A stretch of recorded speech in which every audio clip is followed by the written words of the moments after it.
You're listening to Clinicians Roundtable on ReachMD, and this episode is sponsored by CSL Behring. Here's your host, Dr. Steve Jackson.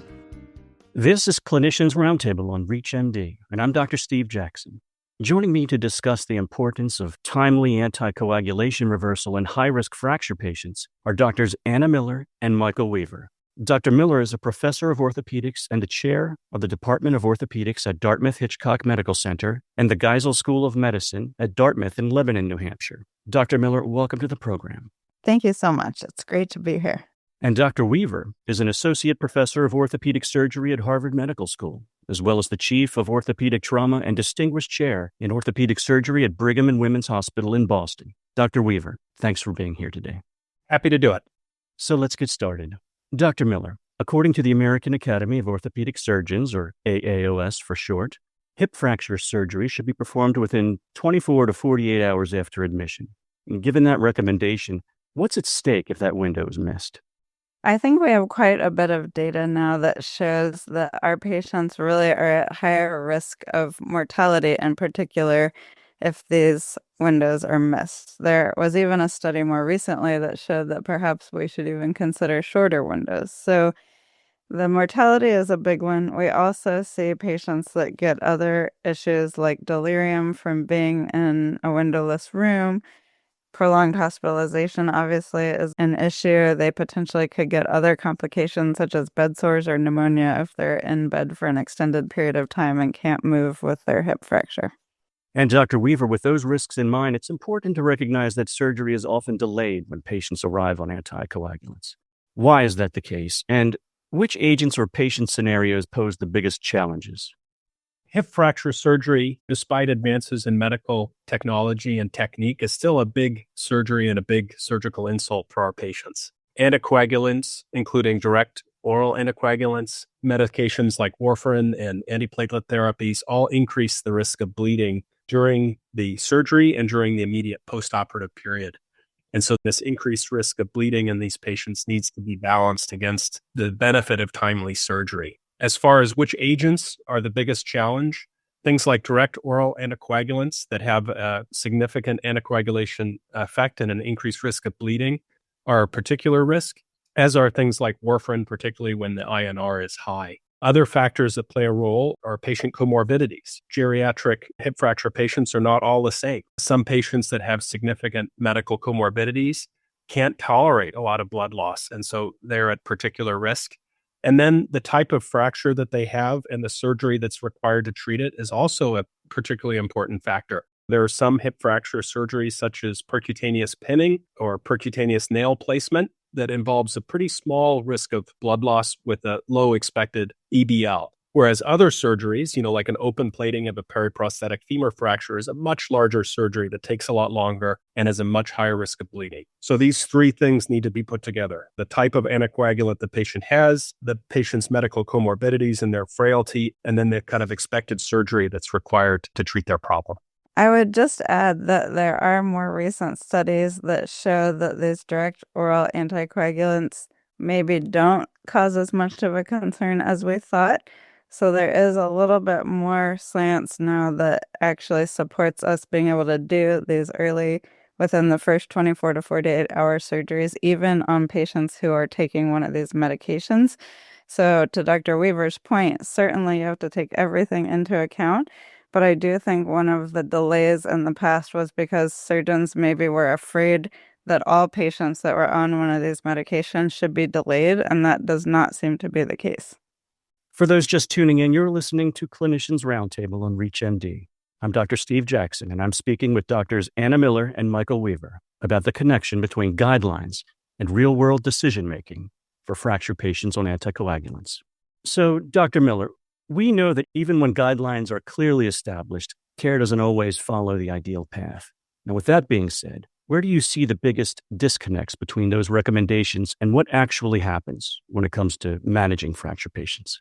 Thanks, Steve. This is a great question, and unfortunately, one of our biggest challenges in looking at these patients scientifically to understand what needs to happen with them. One of the biggest delays that we see is patients who are very medically sick or unstable and unable to go to surgery right away because it would cause more stress and potentially more mortality. So one of the biggest things that we have concerns about is whether the risk of delaying the hip fracture surgery or the risk of their current medical condition is more severe. And we have to balance that with our multidisciplinary teams, which often include people from the anesthesia side, from the hospital or internal medicine side, maybe even cardiology, along with our surgical recommendations. So probably our biggest disconnect is when a patient is too medically sick for surgery and can't proceed in that 24 to 48 hour window. Unfortunately, we also still see inefficiencies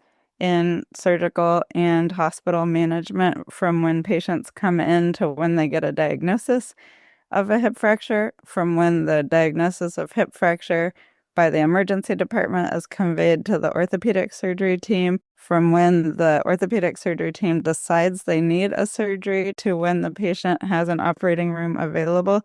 And there are a lot of disconnects that can happen along the way there. It also, of course, depends on the hospital resources that are available. So one of the things that we have really pushed from a national trauma guidelines standpoint is that we really need these resources to be available at trauma centers across the country so that the physical logistics are not the thing that's delaying the patient getting to surgery.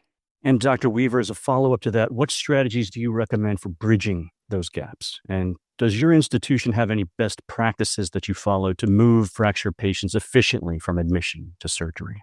I think the optimal care of geriatric fracture patients really involves a multidisciplinary approach.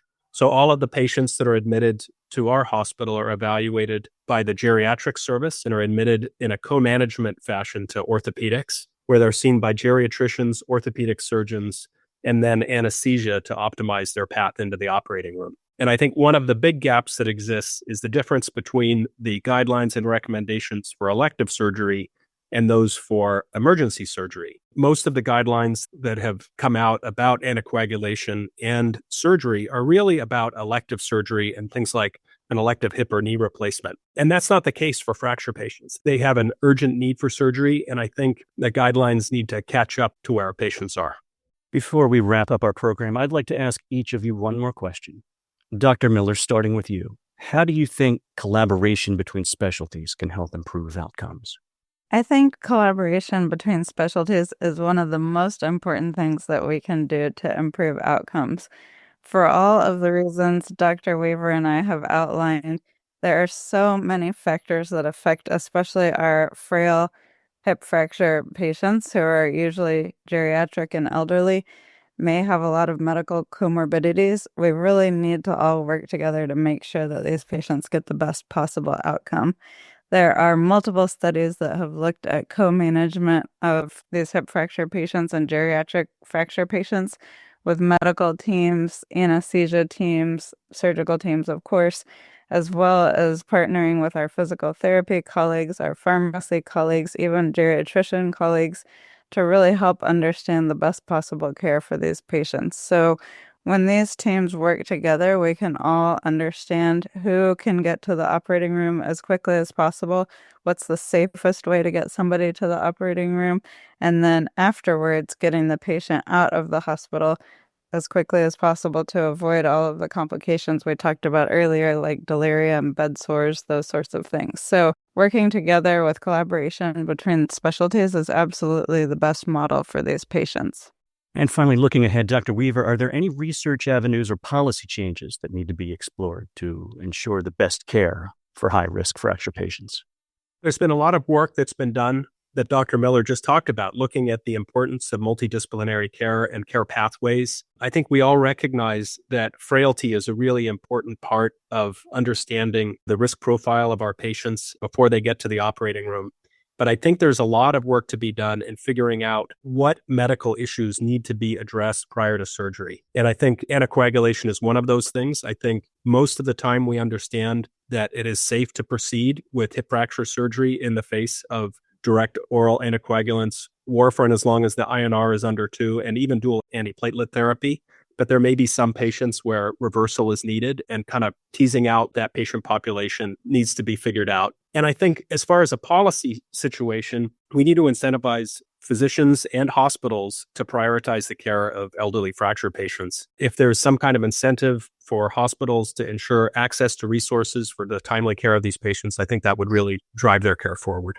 And those are important comments for us to think upon as we come to the end of today's program. And I want to thank my guests, Doctors Anna Miller and Michael Weaver, for joining me to discuss how we can optimize anticoagulant reversal in high-risk fracture patients. Doctors Miller and Weaver, it was great having you both on the program. Thank you so much. Thank you. It was a pleasure. You've been listening to Clinicians Roundtable, and this episode was sponsored by CSL Behring. To access this and other episodes in our series, visit Clinicians Roundtable on ReachMD.com, where you can be part of the knowledge. Thanks for listening.